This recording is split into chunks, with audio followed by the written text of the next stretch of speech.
This video is going to be about my experience at DragonCon. DragonCon is a multi-genre convention involving sci-fi, fantasy, comic books, and other aspects of fan culture. I don't have much interest in sci-fi or fantasy, and I mostly go for the concerts, to see people who work on shows and movies I'm a fan of, and to see artists I'm a fan of. It's also more the concept of a 4-day-long, 24-hour spectacle and vacation. The 5 hotels DragonCon is hosted in are the Hyatt Regency Atlanta, the Atlanta Marriott Marquis, the Atlanta Hilton and Towers, the Sheraton Atlanta Hotel, and the Westin Peachtree Plaza. The 2 hotels where most of the action at the convention takes place are the Marriott and the Hyatt. The Hyatt contains much of the convention's nightlife. Once it hits midnight, it's fun to go head down to the lobby and sit and people watch. There are less teenagers and a lot more insane and risque costumes on the floor than you'll find during the day. The Hyatt also has the Con Suite, a room on the 2nd floor that offers free food and drinks 24/7. Sometimes free food only really means free tortilla chips and soda, but it's convenient, and we use it a lot considering we're always on a budget. The 2nd floor location also provides a great vantage point for people watching. The Artist Alley and comic book room are the other areas of interest in the Hyatt. You can get legally gray handmade merchandise based on popular shows and comics there. And you can also get art pieces, prints, and actual comic books you can get signed by the artists. The Marriott is a hive of activity too, with tables for musicians and musical groups on the lower floors just above the huge dealer's room. The dealer's rooms are always really crowded and hard to get through, but full of interesting stuff to buy. Although it isn't an official part of the convention, it'd be remiss to leave out the Peachtree Center food court. As expected, lunch hour there is really crowded by people in costume eating Chinese food out of styrofoam boxes. Because I'm pescatarian, I usually go to the sushi place. One event we always check out, whether it be in person or creeping from our hotel balcony, is the parade.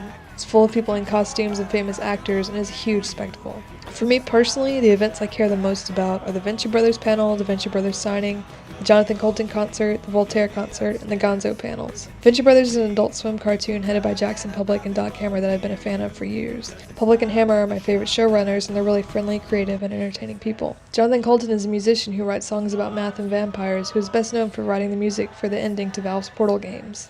His concerts are fun, and I'm a relatively big fan of his.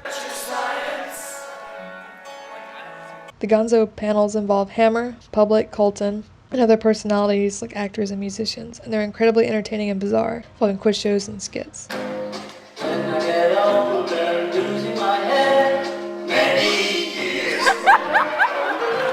Voltaire is kind of a weird guy known for the Brain song on Billy and Mandy, who mixes nerd culture and creepy goth stuff in his music. His concerts usually take place late at night and they're pretty fun. With all of that general information, here are some of my most memorable experiences from the convention. First off, 2010. The Venture Brothers panel was amazing. Hammer and Public were running up and down the aisles giving female fans roses. I got to see Tom Savini, James Randi, and Billy West, though I never went up and spoke to any of them. We somehow had free time one night and made a goofy short film called Room Service using my cousin's camera.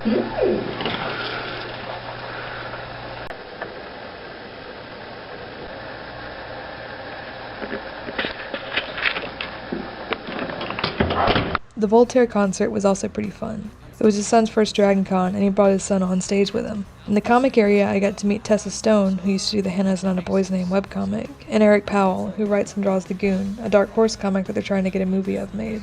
In 2011, we stayed at the Hyatt. We got to go to a panel with Tom Felton, and later on we got to shake his hand.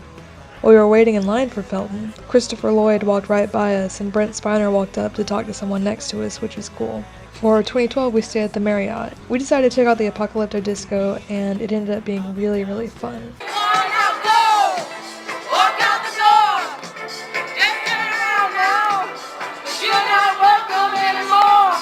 The Venture Brothers panel was a blast. We went right to the signing after, but realized we were just beyond the line's cutoff point. But then someone working for the con told us that if we turned away everyone who came up and tried to get in line, he'd see what he could do.